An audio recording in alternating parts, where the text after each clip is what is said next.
Hello, everybody, and welcome back to Broken Brain. I'm your host, Stuart.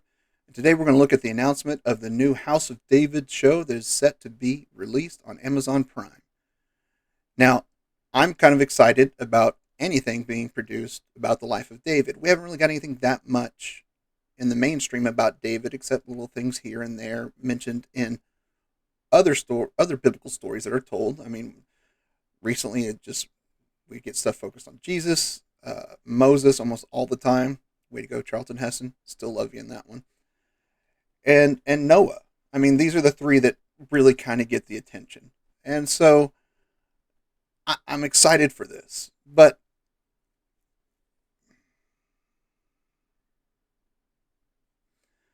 three red flags popped out at me in this article that give me pause. And I'm going to go over them real quick. First, this is being produced by Amazon MGM. Amazon's hit or miss. It's either really good, really bad. I mean, you've got Reacher, Jack Ryan, Invincible, just stellar shows. Man in the High Castle, great. Then you have stuff like Rings of Power and Wheel of Time, which makes me regret watching them because it's like they didn't even read anything before they made the movies, the shows, I mean. And so that gives me pause. It's a lot of hit or miss with Amazon. So, but that's kind of the approach they're taking, make a bunch of content like Netflix does. And I would say the same thing for Netflix too, but they have a better track record, except for anime live adaptations, which One Piece is the only one they've done right. So, what is the second red flag in this article? One was Amazon. Two, it is being produced by Dallas Jenkins. Now, Dallas Jenkins, for those that don't know, is the writer-director of The Chosen TV show. I have not watched The Chosen. I've seen clips that people have sent me, just posted on social media, that have given me extreme pause to even watch this show. And I'm going to leave it at that. So, I don't want it to be The Chosen. I don't want it to end up being something like The Shack that is just, oh, it sounds good, but theologically it's just terrible. I mean, just terrible. So, we're kind of hoping that, well, let's see. That doesn't mean it's not going to be bad. He may not be he's producing, he may not be directing, but he might be. So there's still some room for some positive thinking. Third one is the synopsis, and I'm going to just highlight it right here. I'm going to read it real quick so you can see. A prophet prepares to overthrow him, anointing the outcast shepherd boy David as a second king, the summary said. As Saul's fury grows, David navigates love, violence, and politics in the court of the man he's destined to replace.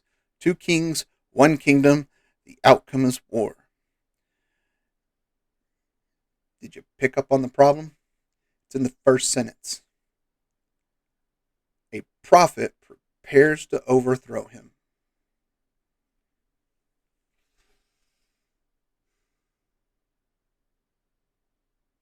Samuel was a prophet of God.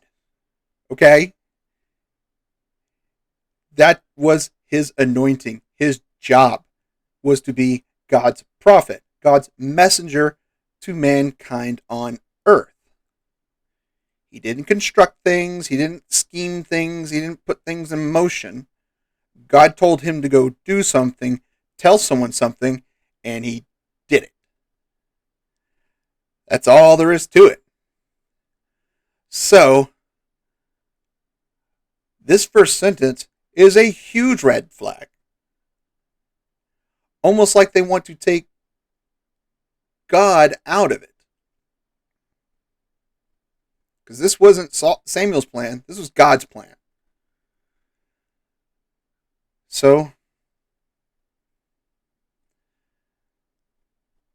there's also a chance that the synopsis was written by a writer, handed off to someone else in a PR firm that kind of edited it, pumped it up to make it sound better, more exciting. There is that possibility.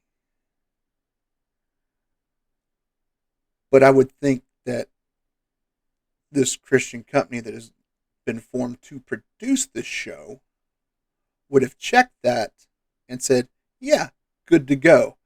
It didn't catch the fact that the first sentence set Samuel up as the orchestrator of Saul's regime change. I mean, first off, theologically, that's incorrect. Historically, that's incorrect.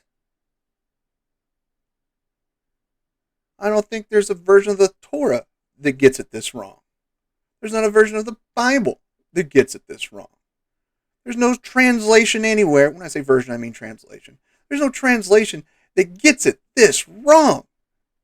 Not even the Message or the Passion version gets that wrong. So I'm extremely nervous. Hope it's something better. But with those three major red flags, this is going to be a biblical rings of power to me. I'm going to watch it, and I'll probably sit there with my Bible, taking notes, pointing out the inaccuracies of just a story that should be told on the screen. But I think they're going to do it wrong. I do. I don't want to think that. I want to think they're going to do it right. They're going to do it correct. I'm holding out hope. But because of these three red flags, I am not going to hold my breath.